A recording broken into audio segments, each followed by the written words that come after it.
Welcome to the Real Estate Espresso Podcast, your morning shot of what's new in the world of real estate investing. I'm your host, Victor Minash. This is the weekend edition where we interview notable people from the world of real estate investing. Today's no exception. We have a great guest all the way from Dallas, Texas. Welcome to the show, Debbie Bloyd. Hi, thanks for having me. So, Debbie, you've got into a particular segment of real estate investing that we haven't really talked about yet on the show, even though we've been running for a couple of years now.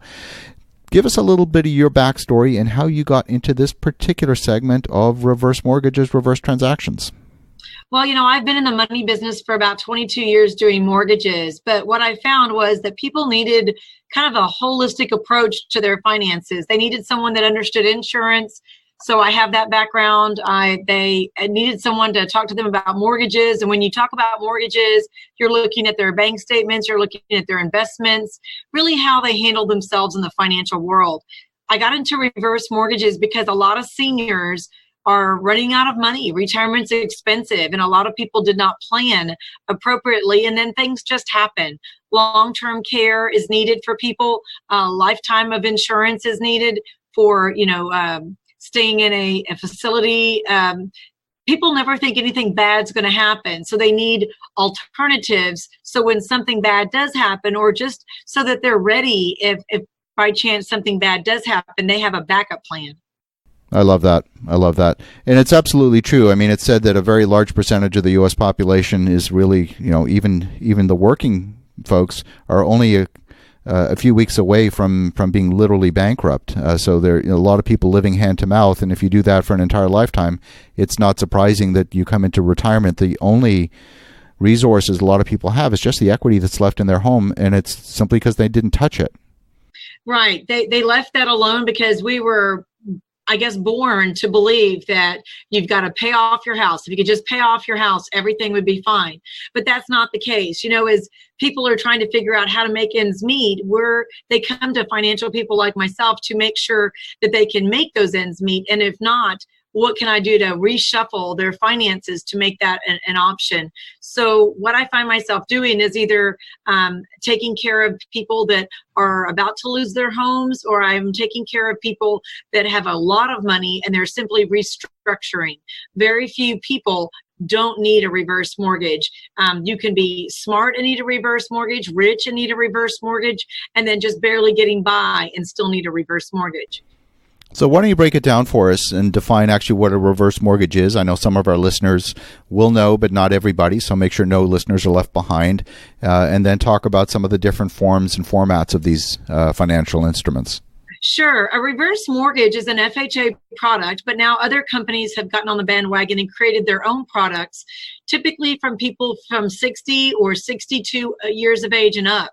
You have to have a lot of equity in your home, so at least 50% equity is desired in order for you to get money out. Now, a reverse mortgage does not mean that you do not own your house anymore. You own your house with a lender, just like I own my house with a lender like Wells Fargo or Bank of America or any other lender. So you never give up your rights to your property. There's been a lot of misinformation out there about a reverse mortgage, that the bank is going to own your home, that your kids can't have your home, and these things are just not correct. A reverse mortgage just allows you to tap into that equity that you put away there, and like you're sitting on a golden egg. The only way you can get your equity out of a house is either do a cash out refinance where you're still making payments on that house, or to do a reverse mortgage if you're of the right age. And that way you have access to that money if you need it. You don't have to take it if you don't need it, but if you need it, it's there. So what is the mechanism? You're obviously increasing the loan balance and reducing the amount of equity if you're withdrawing funds from the equity side of the equation. What's the mechanism? How does it work? Well, the way the reverse mortgage works is that you have two loans. You have a loan for the cash that you get out at one interest rate, and you have another interest rate loan that stays in the house. And the house basically starts paying for itself. So qualification for a reverse mortgage is actually on the house, not so much on the person. So you can have not so great credit. You can not be able to have a lot of credit, or salary and be able to do a reverse mortgage. That's why it's so attractive. As people age, they either have stellar credit or they have bad credit because they've co-signed on with their kids or grandkids for things. And a lot of people can't qualify with just the Social Security money they have. A reverse mortgage allows them to access that money and never have to pay it back until they're no longer living in the house. The house is sold, and then the house actually pays back the loan. I love that. When we look at these types of instruments, you said 50% equity is really kind of, or more is kind of the ideal scenario. What is the maximum loan to value that this can afford the borrower?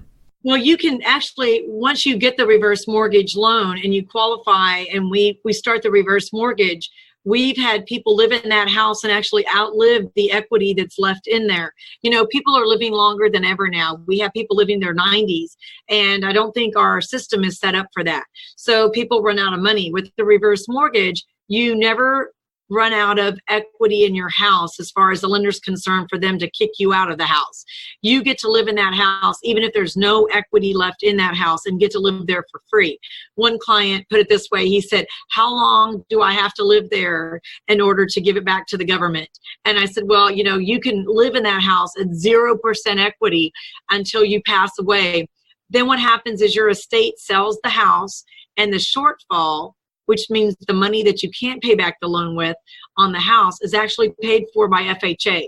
That's why you're paying the FHA mortgage insurance all along. I see. So there is an actuarial risk here, and to some extent, FHA is fulfilling the role a little bit like a life insurance company, yes, taking a risk on how long that person's going to live, and therefore what their risk will be on average in yes, terms of having to pay out on that insurance policy.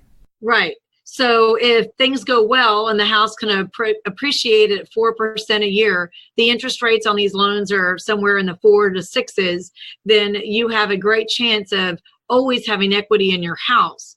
The problem is you have to keep making insurance payments and tax payments on your house. So you cannot let the insurance lapse, and you still have to keep paying your property taxes. I think reverse mortgages got a really bad rap when they first started because FHA was giving way too much money out on the front end to these customers, and then they did not have the necessary means. They weren't good at saving. Therefore, they let their property taxes lax. And you know, if you and I let the property taxes not be paid on our property is going to be foreclosed upon. That's exactly what happened to these people. And they got blamed, the reverse mortgages got blamed for this when it was the people's fault for not paying their taxes. So now the reverse mortgage companies and FHA keep more equity in the house, and they will actually set aside kind of an escrow account, but it's not called an escrow account. They set aside money to make sure that people pay their taxes. It is not an escrow account, and most people don't qualify for that. It's only for dire straits situations that actually happens. Got it. And does this apply strictly to residential properties? Is it something that could apply to investment properties? Because most of our listeners are, in fact, investors. Right. No, this has to be on the primary house. FHA only deals with primary homes. Can't be on a second home or an investment property. It's where you homestead. So it's where your homestead taxes are. You can only have one of these loans at a time, just like you can only have an FHA loan one at a time. So it is not for second homes or investment properties. You can also not rent out the property or make it an Airbnb. And really, FHA has stepped into this space so that people will not lose their primary homes. So it doesn't work for investment properties. They don't allow it.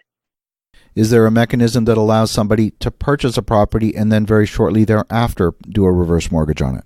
Oh, yes. So a lot of people will pay cash for a property because it's fast, but then they can take out a reverse on it. We also have a mechanism. It's called a reverse purchase. That allows people to put about half equity in their house, depending on their age. It's all run off of actuarial tables.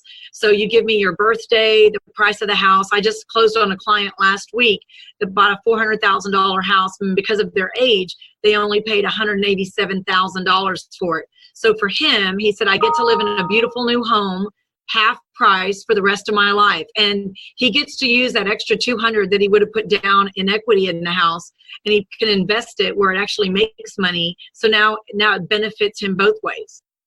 I love that. So Debbie, if folks want to learn more, if they want to get in touch, what's the best way? I have a cell phone number that I'm attached to, like everybody is at this time and day and age. My cell number is 979-220-3018. And I've also got a website. It's called moneystrategieswithdebbie.com. You can find me on there, contact me, reach out, email me, and I'd be happy to work with anyone and explain this to family members, financial planners, CPAs, CFPs, anyone that helps you with your money, financial situations. Terrific. So for the listeners at home, definitely reach out to Debbie at moneystrategieswithdebbie.com. And in the meantime, have an awesome rest of your weekend. Go make some great things happen. We'll talk to you again tomorrow.